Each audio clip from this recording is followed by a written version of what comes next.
Welcome to the Paranormal Stakeout radio TV show with Larry Lawson.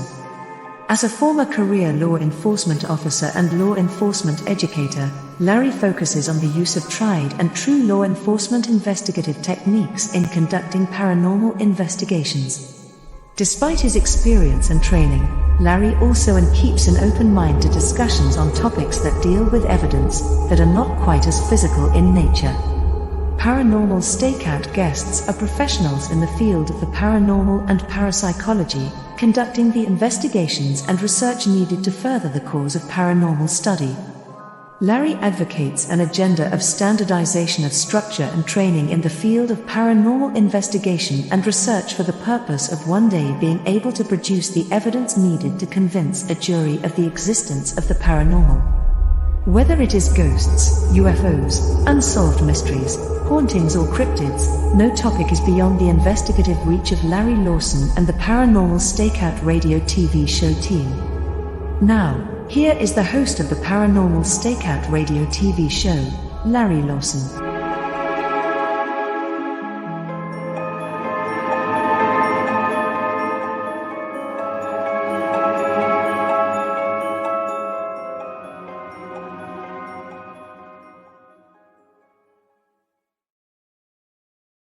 Hello, everyone, and welcome back to Paranormal Stakeout, the place where everything is on the table when it comes to the paranormal.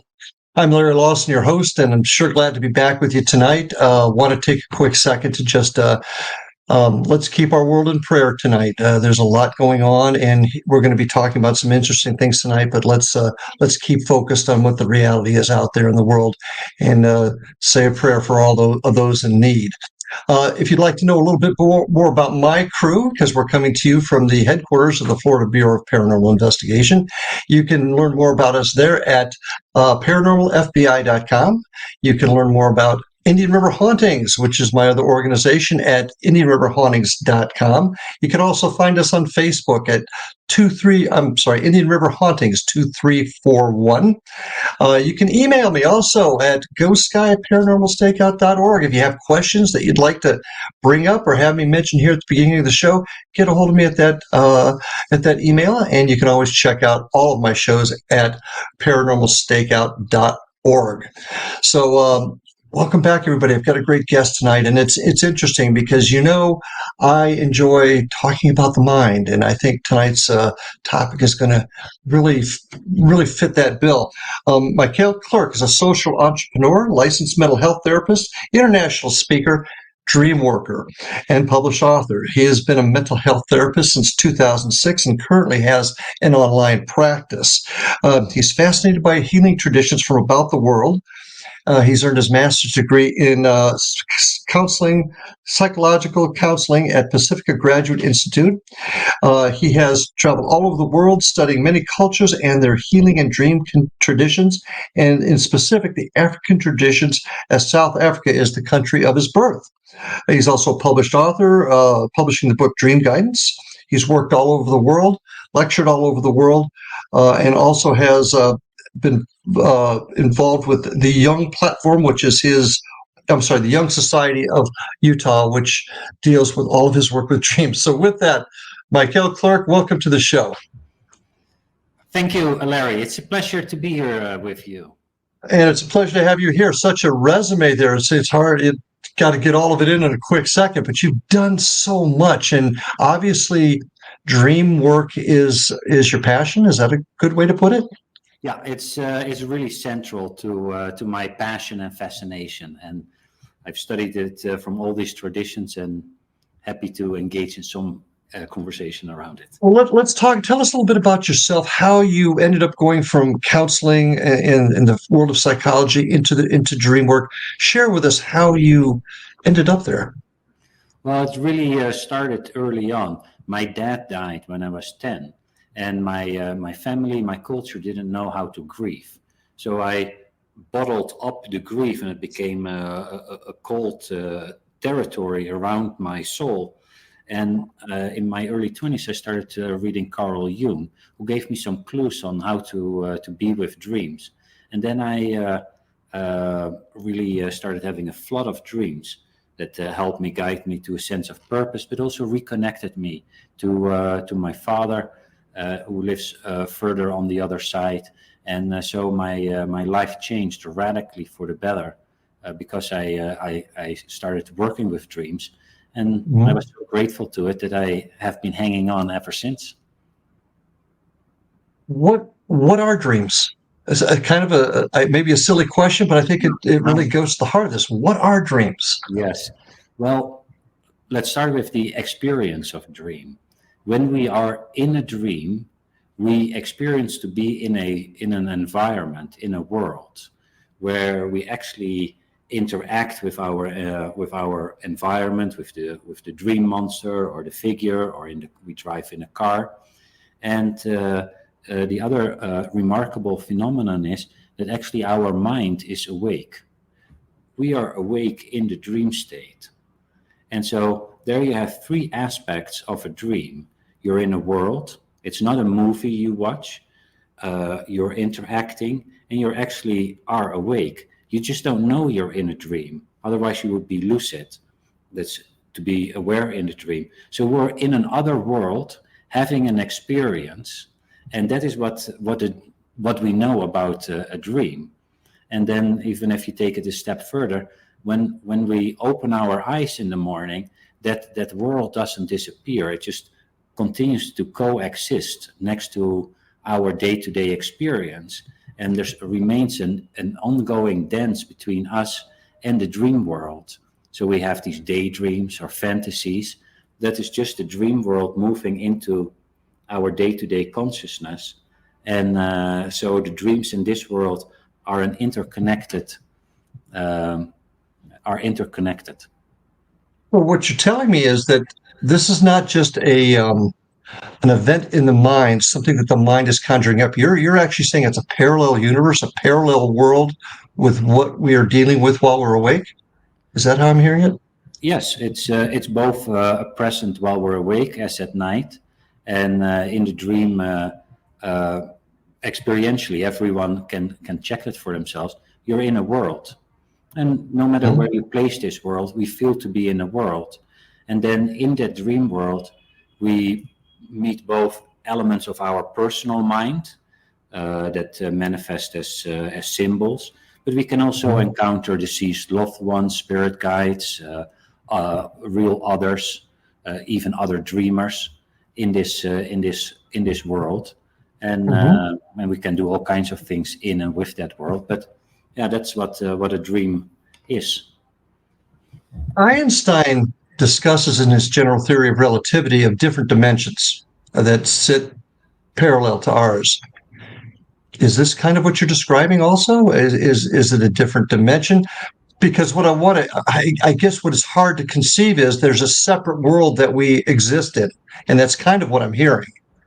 So right. Is this a dimension as Einstein talked about it, perhaps? Yeah, I think it's closer to another dimension.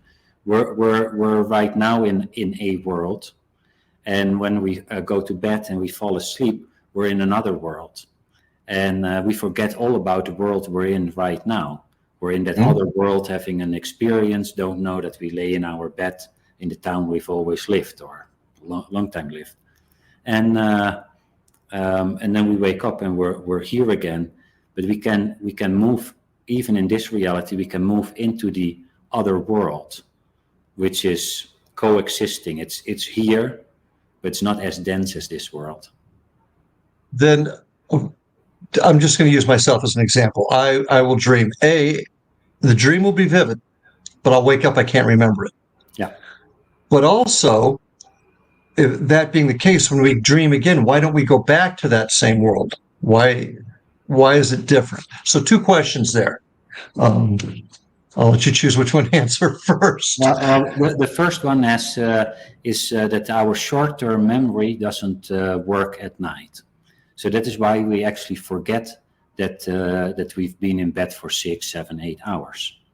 And but the mind is awake all the time.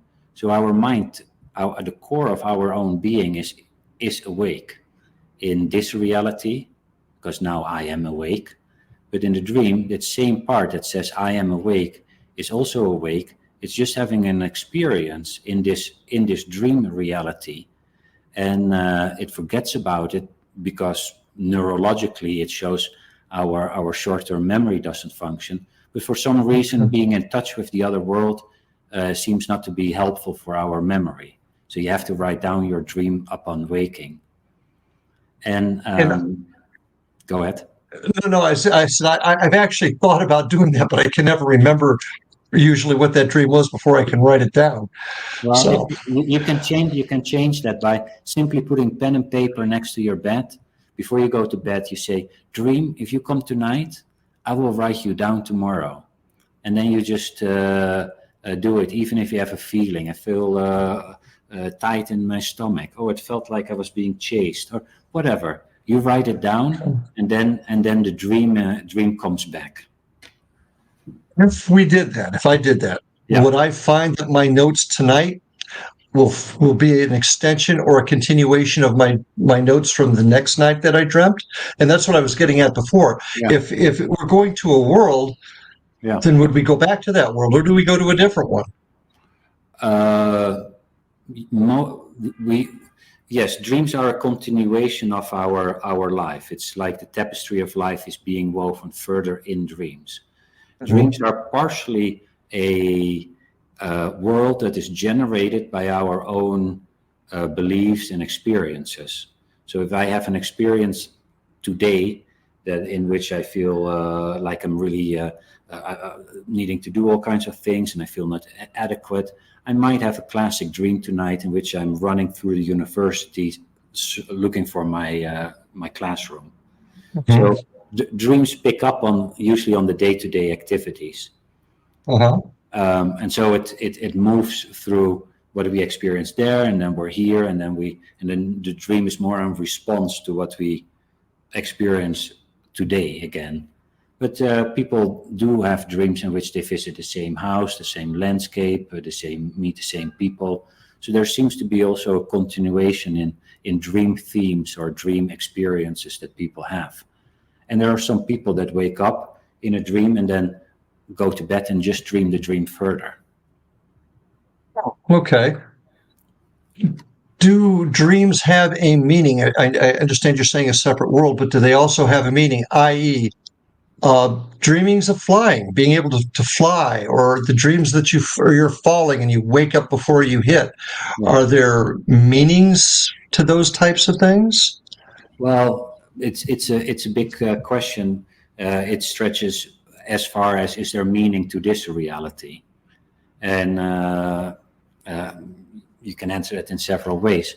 But we can look at a dream and extract meaning from it. So we will probably dream about falling if we have somewhat the experience in day-to-day life that we're having a falling experience. Maybe I feel like I'm falling in love, or I feel I fall off the cliff. Then I might dream of falling, and so you can see that the dreams represent emotional states. And so they become kind of psychological X-rays that show what goes really on inside of me. Now, there are more dreams, also precognitive dreams, or dreams in which we meet ancestors. They're not necessarily in the category. Well, we're going to get into that. Trust me. I'm very anxious to hear more about that. But believe it or not, our first section here is just about over. So, folks, I'm here with MACHIEL KLERK talking about dreams tonight. Stay with us. We'll be back right after these messages. We are back on Paranormal Stakeout. My guest tonight, MACHIEL KLERK, fascinating subject. And I've had some personal experiences that really hit home with me on this entire topic. But I'm a detective by trade, MACHIEL. I like to figure out why some things. So I want to ask you a couple of questions before we delve into some of these other things. Obviously, you're a well-educated, well-learned individual.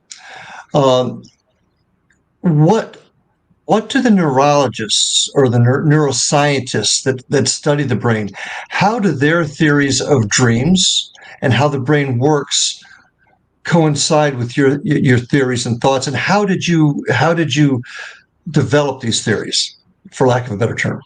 Yeah. Well, the theories are mainly based on my personal experiences, and that leads to them. Initially in neuroscience, the idea was that it was completely random dreams. Then it shifted to it was chaos. And there was a big shift because chaos has an inherent structure in it. It's not random nor meaningless. So the notion is that there is some meaning formation happening in dreams. Other elements that neuroscience says is that dreams are partly used by the brain for memory formation. So you start, and that has been tested as well. If you study for a test, it's better to sleep on it because your brain starts creating a stronger memory, and you will do better on the test the next day than if you cram till the last second. It has to do with emotional digestion of experiences. So there it is helpful. And what neuroscience also has seen is that when people don't dream or don't sleep, they become psychotic. And so sleep and dreams appears to be fundamental for a person's health. And then, of course, my notions of these parallel worlds, they don't truly get reflected in neuroscience, but they can see how perception creates a world, and how actually your perceptive abilities of generating worlds is active in dream, and the neuro and your frontal cortex is active, and that could indicate consciousness or half consciousness in dream. So you think part of this process is chemical or organic? Am I getting that right? I think they don't exclude each other. That they're on a spectrum. It can be both a chemical aspect that at the same time has a psychological or spiritual component. That's the next question. How do you see the spiritual component coming into this? I mean, we've talked about the parallel world. What else is out there? What's causing us to see that other world? What is that other world part of? What is the spiritual connection? And how do you think it connects with the organic workings of our brain? Does that make sense? Yes, a lot of questions in one. Yeah, I know. Sorry. The dreaming consciousness is a state of consciousness that is 24/7 present, and we can access that state of consciousness, and we do that actually spontaneously very often. If a person reads a book, on a certain moment, if they're really in the book, they see themselves walk through the jungle in Vietnam, they see the opponent, and they start seeing a world around them. If they also say, where is that world? Well, I actually see the world around me. So that is where imagination comes in and starts generating a world. And that same mechanism happens when we fall asleep. A world is generated, and we experience that world as real and interact in that world. That's how we have these experiences of this coexisting worlds. Have you had an experience or an epiphany that shows that this isn't just the imagination, maybe, and it is a separate world? How do you know that there's a second world? How do you theorize there's a second world? Yeah. Well, you can in dream you can in dream meet dream others and ask them questions, and then you see that they either, whether it's an figure that they can tell you things about yourself that you didn't know, or that they can tell you things that you can verify. So I know of people that have met each other in the dream and then did the dream sign, and that was then later verified. Or they would meet deceased Aunt Joanne that told them where they could find something of value in the house where she lived. And so those are very viable events. And dreams can sometimes portray things that happen in the future. Then you can always say that's your intuition, but then, then you place your intuition really inside yourself. Well, you didn't know about it. Right. I was actually going to ask you about prophetic dreams. This is the first of a bunch of things I'd like to pick your brain about. Prophetic dreams, where the people are seeing the future. How do you perceive that's happening? Well, I don't know. Have you ever had a prophetic dream, Larry? Me personally, not that I'm aware of. Okay. Not that I'm aware of. Okay. Well, people have had prophetic dreams that both are relatively silly, like I dream about that Uncle Joe sends me a letter, and then 2 days later there is the letter. And why would the dream tell me? Or things that are about to happen. It appears to be that something in us is moving in a certain direction. So just like the rose seed becomes a rose, on a certain moment the psyche can predict that this seed is going to grow into a rose. So it's not that the future is fixed and the dream can tell you, oh, this is for sure going to happen. But based on the here and now, it can make a very accurate prediction on the near future or on the further future. And I've had dreams, for example, with my grandfather, that I started having a dream that first that I was in a church for a funeral, and in the coffin there was my grandfather. Then a couple of months later, a hearse came to the house, and I had to help my grandfather into the hearse.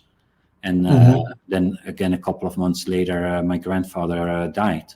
And I think those were dreams that were anticipating, predicting the death of my grandfather.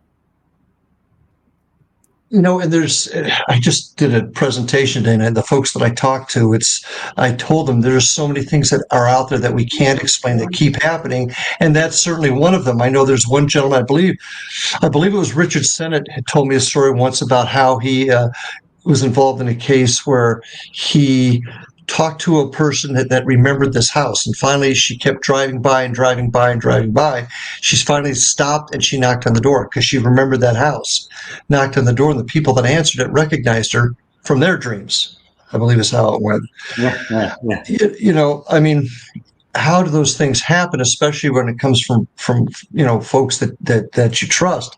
So I've had dreams of my father that are so real, and I'll be honest with you, at the time I passed them off as just the memory, the emotional and the memory. And that's kind of what I was driving at before. Where does the chemical, the organic part of this come in? Because they were real. One was at my house as I was growing up, which I could easily pass off as just memory. The second one wasn't that way. It was him in a different spot, but him talking to me about everything's all right. Kind of put it, and that dream has always stuck with me, and I've always wondered what the connection was. Well, that is a relatively common phenomena. So dreams could, of course, portray deceased people or loved ones as symbols. So I would ask, what do you associate to your father? Oh, he was this disciplined man that could speak up. And then maybe that quality shows up. Other dreams have a different feeling tone to them, and people, those are more visitation dreams, where people really have the sense this very well could be that, and then the content, like you described, is very often that they come and they have some sense of a message that I'm okay, it's okay here. I love you. I care about you. Please live your life on Earth.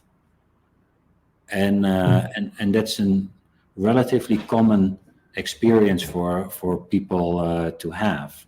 And of course it begs the question: is this really a visitation or not? And it's hard to say scientifically. And once in a while, and one of these ancestors says something that can be verified, like, please tell your sister so and so, and or your sister is has a disease, or your sister is pregnant, or the key to so and so is there in the house. Exactly. It's almost as if a medium is sending you a message from the other side. So let's talk about that for a second. Yeah. How do dreams connect if there's another side? If there's a spirit world where our loved ones have gone to after their death, how does that all connect with the dreams? It seems that the land of the dead is a other manifestation of another world, and that these worlds are not really as separate. So the land of the dead and the dream world and this world are maybe all coexisting at a continuum, maybe like vibration, and that the land of the death is a higher vibration, the land of dreams, and this is just very dense. And so in certain ways, we can move up and down, and they can move up and down. That's an explanation of why this could happen. And we're getting close to our next break again, but when we come back, and I want you to kind of chew on this one a little bit, I want to talk about the possibility of a collective consciousness and how all this might come together to form the dreams or form these dimensions. I'd like to hear your thoughts on that in just a few minutes, because fascinating subject that I just don't think we have all the answers to yet. So stay with us, folks. We're about ready to take our next break. When we get back, we're going to talk about the collective consciousness and its association with dreams. So stay with us. We'll be back after these messages. And we're back on Paranormal Stakeout with my guest tonight, MACHIEL KLERK. Looking for Mike. MACHIEL, is he still with us? I do not see him. MACHIEL, are you with us? Well, maybe the dream world took him away again. Hopefully we'll work to get him back in just a couple of seconds. Oh, there he is right there. Okay, had me worried. I thought maybe you went into the dream world or something. Staying with you, Larry. Okay, we're back, and we were talking about the collective conscious. This is a topic I've talked to many folks on the show about, as to, how when spirits leave here, where they go, do they recycle? And a common theme has been there's just one giant, for lack of a better term, the way I visualize it, is a ball out there, which is where everything is. Your thoughts, your feelings on that, and if you do agree with that, or you do look at things that way, how does the dream world connect there? Good question. Or yeah, it's you could say that there's just one, that everything is just of one substance, and then in this substance there are different modifications of that substance, and then everything is in itself interconnected, and there's no separation. And so then the dream world and the land of the dead and near-death experiences are all happening within this one, I call it substance for lack of a better word. Okay. And they're all happening in that one substance, and we can experience all these things, and our perceptions and thoughts and emotions, they localize in time and space our unique experience within, but it's in itself we have just an experience that generates time, but even that substance doesn't truly take place in time. Right. Well, if these questions were easy, somebody would have come up with the answers a long time ago. So Yeah. you talk. I know you talk a little bit about spirit guides. Yeah. How do spirit guides assist? How do they get to us through do they use our dreams to contact us? How do spirit guides help us? And how do they connect? They seem to live in the world of dream. I was once in a dream, and I became lucid. I realized that I was in a dream, and then I thought, oh, let me yell out, is there anyone with a message for me? And then I see my youth hero, Johan Cruyff, a soccer player, fly to me, and he comes to me and says, come, I'm going to show you something. So we fly together, and then in the distance below, there's a crossing. And he says, now I'm going to teach you how to cross a crossing. And I in the dream, I think, oh, that sounds a bit boring. I had expected something more interesting. But he says, you just have to go, you go, and when you get anxious, you stop. But you don't go back. And then when you're not anxious anymore, you go further. And as long till you get to the other side. I wrote down the dream, couldn't immediately make something from it. And then later that day, I realized I'm at a cross point in my life. I wanted to jump from the clinic I worked to the private practice. But it was a financial risk, and will people come, and will they appreciate what I do? So I was hesitant. And then I saw, this dream figure, a guiding figure in the dream, did teach me how to cross this crossing. Go, just don't go back. Don't cave into your fear and jump back to the clinic. Stay where you are, be okay with being anxious, and then go on. And so I did that. And when I was anxious, like, will people call, etc., I would remember that, and I made it to the other side. Interesting. People are so profoundly affected by their dreams at times. How do we seek this guidance and get this guidance through our dreams? Are there steps? Yeah. Is there a method, a process? Yeah, there's several ways people can do this. It really starts with writing down the dreams, because spontaneously dreams come to people with help and guidance. Paul McCartney got the song Yesterday in a Dream. Stephen King writes parts of his book based on his dreams. The largest oil field in Kuwait has been discovered because someone had a dream on where to drill. So dreams proactively help people with any aspect that's relevant to their life. And so that is one. It happens spontaneously, and you have to write it down.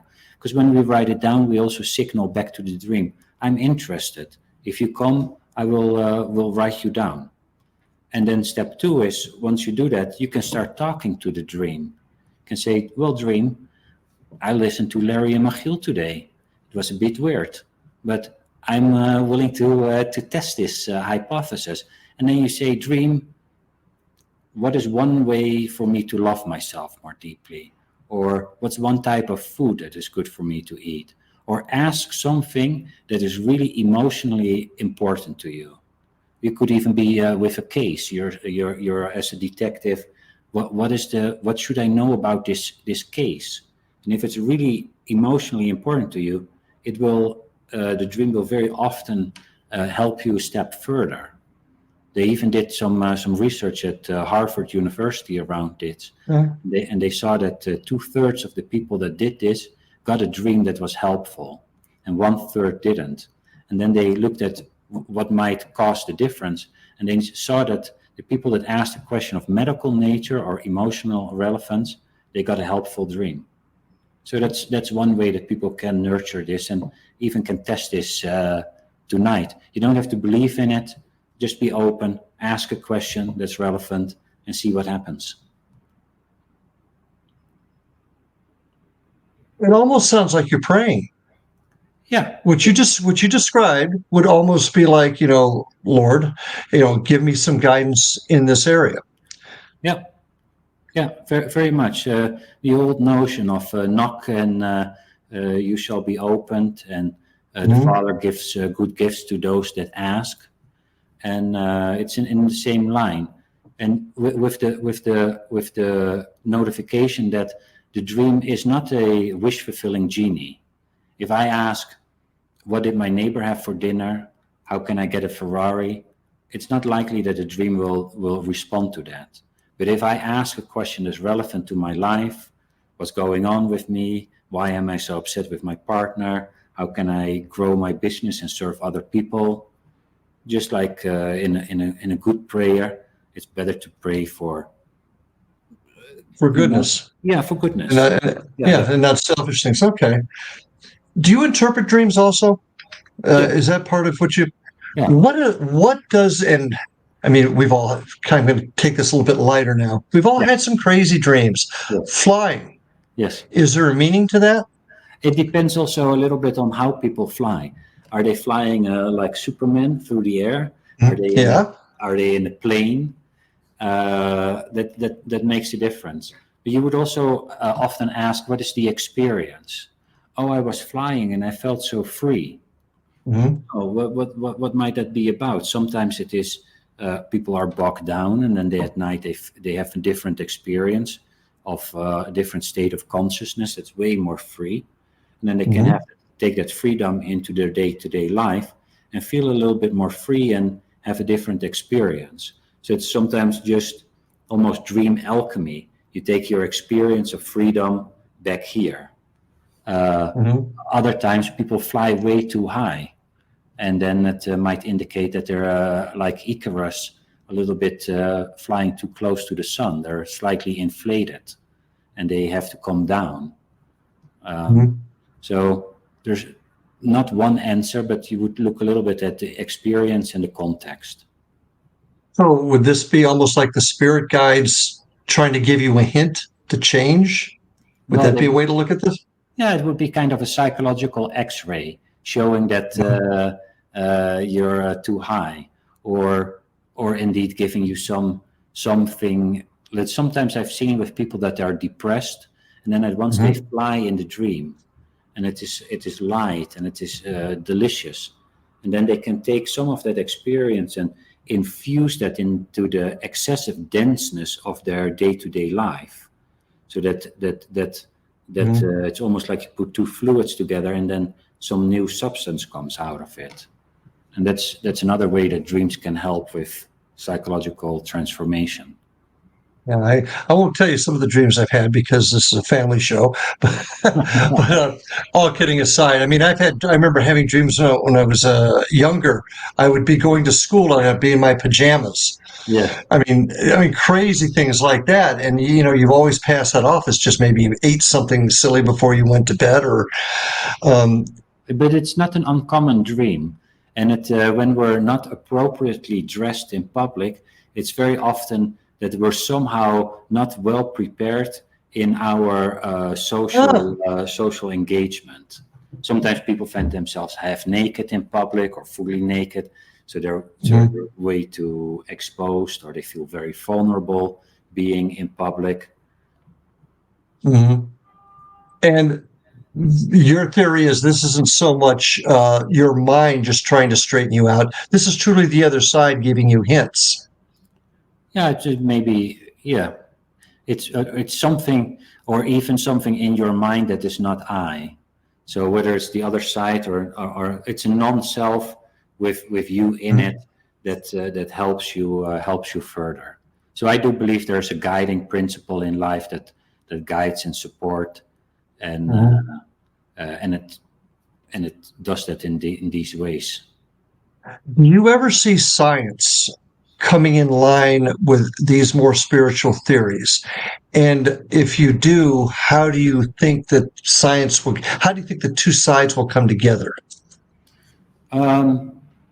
Well, I think that science starts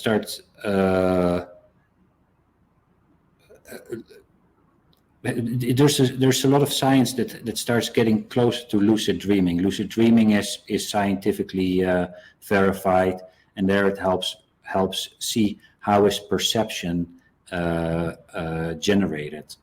And we see just in the dream how you perceive to be in a world that doesn't have any material basis to it. And actually the same form of perception is also laid over this world. So what we perceive is really generated in ourselves, is painted over this world. So that is more where the science comes. And you talk about how to work a dream and how to create a kind of a 5-step method. for effectively getting guidance, and you've talked about that a little bit. Yeah. Wow. What do you think people need to do to take this seriously, to take these dreams seriously? I mean, for years, you have dreams and a lot of people just blow them off. I frankly did until I had these dreams about my father that were so vivid and so real. How should people learn to take the guidance realistically? Well, I think what you point out is until we have our own experience of that this is helpful, it remains a nice story, and you can take it or leave it. But once you see that that dreams are really practical and supportive and can help you in relationships, find a partner. I've started a company based on a dream. Then and you notice that then things change. So people that are somewhat skeptical, or anyone could start tonight and just do that 5-step process. And one is take ask a question that is emotionally relevant to you. So just ask yourself what wants to be asked. And it's like, oh, am I in the right relationship? Ooh, that's a scary question. Or how can I grow my business and serve others? Or what's one thing I can do to love myself? Ask something, write it down, create a little ritual, prayer, light a candle, make a drawing, go to bed, meditate on it. So step 4, sleep. And then in the morning, write down the dream, even if you think it has nothing to do with your question, and then work it a little. Half of the dreams are pretty clear. The other half, you initially say, has nothing to do with my dream. Then come back later the day or read it to your partner, and your partner might say something, and then you think, oh my gosh, yeah, now it makes sense. And once you see, oh, this makes sense, and I didn't know this, and this is really helpful, then people connect to a sense of guidance in their dream. And then they have a tool they can apply whenever they feel stuck or they want to have some guidance. And that can be helpful. But yeah, own experience. That makes sense. And unfortunately for me, I try to connect everything, Michael, with some sort of tangible result that I could put my fingers on. It's the cop in me. I collect evidence. So sometimes it's hard for me to grasp that. I'm going to tell you something that I really haven't told anybody, but over the last several years, I have gone to bed at night and purposely have talked about, I want to have an experience or dream about this an issue, an item, whether it be wanting my dad to come back or some other event. I won't go into a whole lot of details there, but I've actually asked or gone to sleep with the thought of, I want to go there. Yeah. Nothing's ever occurred. Nothing that's never been successful. So the first part is in place. You ask a question about something that's relevant. And what this is a technique that's been done throughout the world in all kinds of cultures. And the common thread is that people engage in some form of a ritual. Now, a ritual is just another word for put in some time, focus, attention, work it, so that something in you or the other side knows, oh, Larry is serious about it. So you write down your question and make the question simple, one question at a time. Please dream, show me something I need to know about this situation. And then maybe you make a little drawing and you light a candle and you do a prayer or you do a meditation. And that together, that generates very often in a dream. And if it doesn't come on night 1, you just do it again or a third night. And then write it down and work it. And that is actually the helpful, that is what across the world seems to help people get a dream that's helpful. Going back to science for just a quick second, do you think that science will ever be able to come up with an answer as to why this occurs? Do you think there'll ever be a tangible scientific explanation as to how this occurs? Which Okay. which parts of this? The dream occurs, or why? Dream. Why the dream and what the dreams are telling us? Will we ever be able to put the two pieces of the puzzle together, do you think? No, because at the fundamental level, it comes to a deep worldview,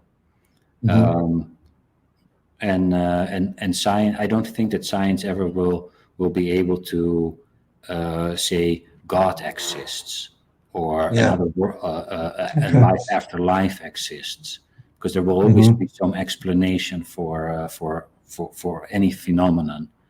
So that is why science also will not be able to truly say, why do we dream? What is the purpose of dreaming? They can say memory formation, and you need it for your brain to refresh itself, but not beyond that. I think that comes more from our own experience. Gotcha. Well, getting on to light, you're an author. You've written a book. It is Dream Guidance: Connecting to the Soul Through Dream Incubation. Yeah. Tell us a little bit about the book.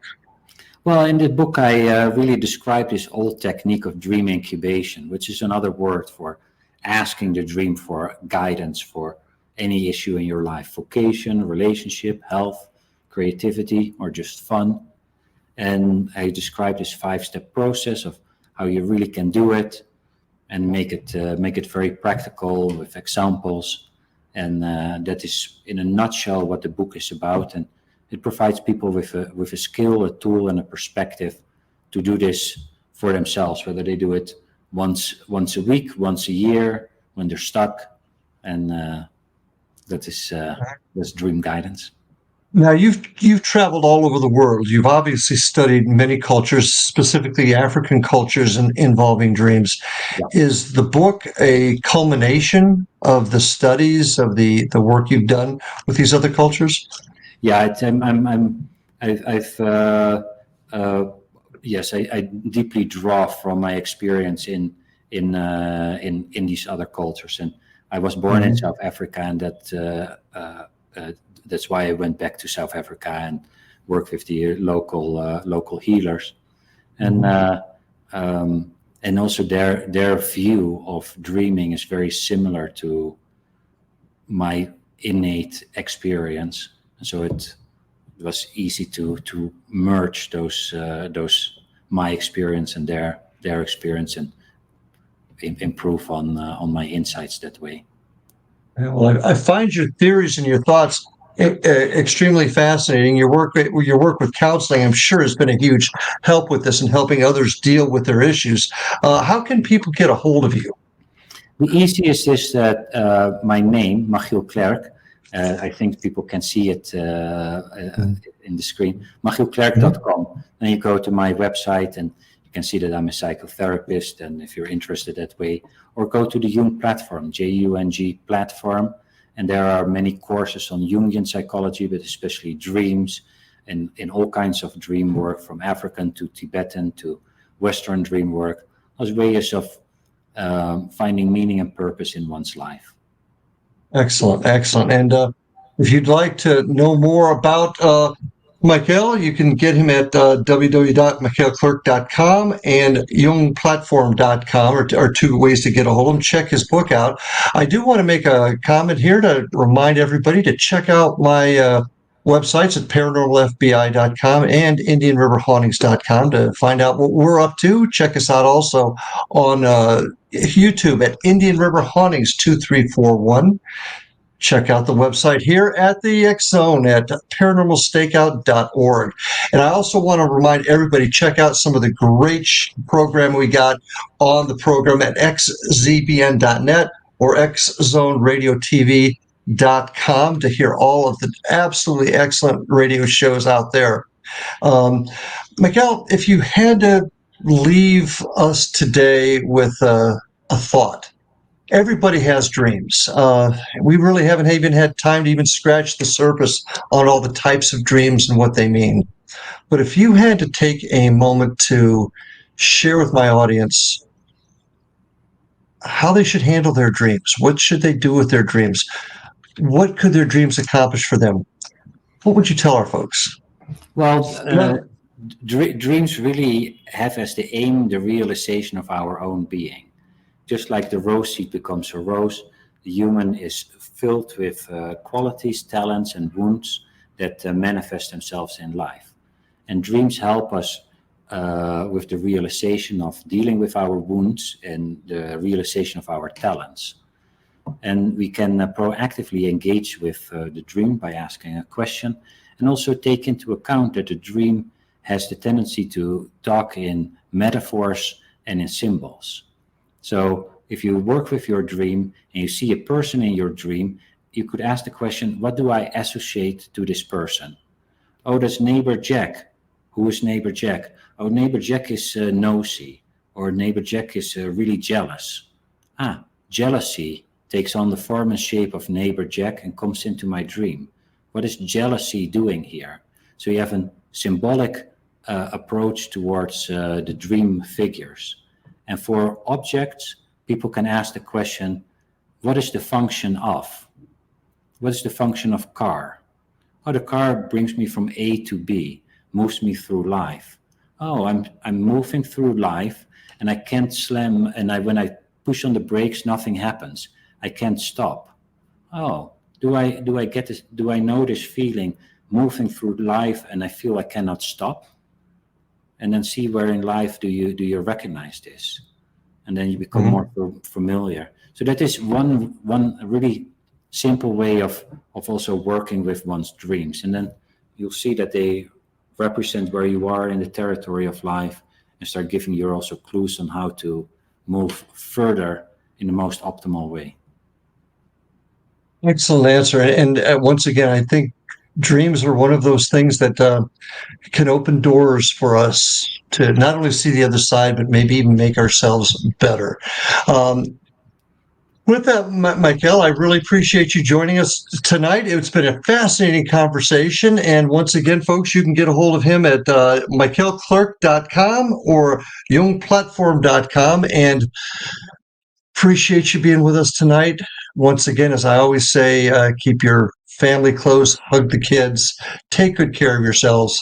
Until we meet again, see you on the other side. Have a great night, folks.